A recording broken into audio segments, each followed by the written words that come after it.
Young Legends Music. Bruno Spoonness IQ Vibes apa wanawa ndinoziya 1 hour dokonowa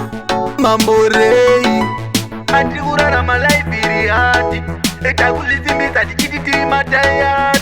asi tichasvika rini kotichihatira akubasa tiri kuenda pana chiri kutifambira ko zvozvoita senge ndisina kupasa form 4 wani kuchikoro ndaisa vadofo tikada kuzvitarisa haindikunda muklasi maingova 4 the rest vaibuda nemasubject 3 kana 4 azvechikoro zvaramba ndotireka ndimboshandisa chipo but iwe tiri kungodaro hapana zviripo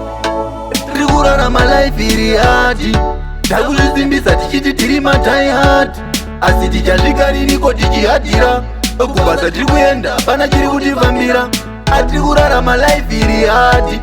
takuzvisimbisa tichiti tiri matayhat asi tichasvika riniko tichihadhira kubasa tiri kuenda hapana chiri kutifambira ukasvika pageto unoshamisika mageto aitsarukwira nekudzika pamushikashika asi kupera kwezuva hapana chavaona chinobatika hakuzi kuda kwavo ukaona vakutora zvinodhaka upenyu unenge wavaremera ndosaka vakuzera muzvikona vakasika nekuti life yatiri kurarama mawan vamwe vakumanyamasini anosungisa nebabhilani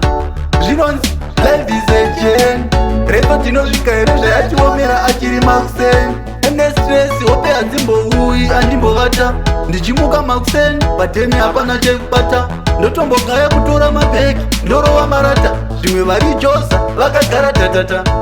tiri kurarama life iri hati takuzvisimbisa tichiti tiri matayhat